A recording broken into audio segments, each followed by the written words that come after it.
Déjame contarte una historia real. Los expertos dicen que empezó en el Oriente, incluso otros dicen que fue en China, y se esparció por todo el mundo. Y había pánico en las calles, y los gobiernos no sabían qué hacer, y empezaron a cancelar eventos, festivales, reuniones, y la economía se derrumbó.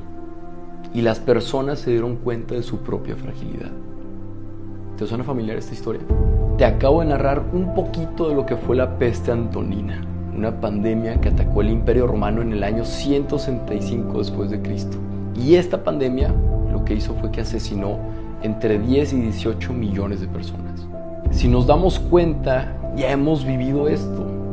Y a mí lo que se me hace bien interesante es que, ¿qué fue lo que hizo el emperador Marco Aurelio en ese tiempo? En lo personal hubo 3 cosas que a mí me inspiraron muchísimo.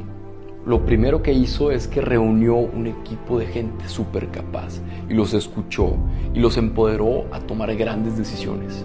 Lo segundo es que después de armar un equipo de ensueño fue a combatir la recesión económica y vendió posesiones del imperio para ayudar a la gente más vulnerable. Incluso vendió posesiones de su misma esposa para poder salir adelante.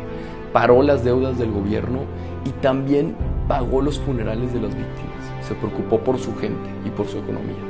Y lo tercero, cuando Roma estaba lleno de cuerpos y él teniendo toda la capacidad para irse y salvarse, decidió quedarse.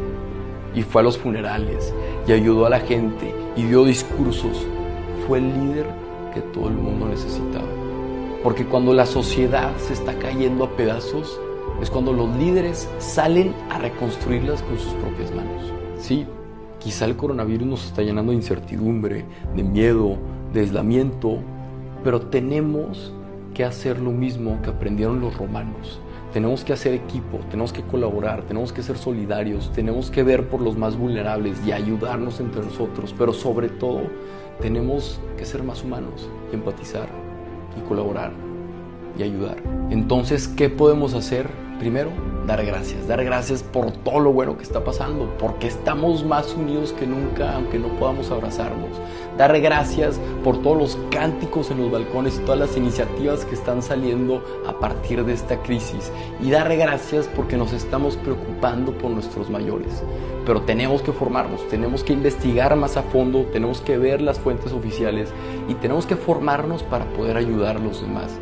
Y eso es lo más importante, el actuar. Tenemos que ver qué podemos controlar y qué no podemos controlar.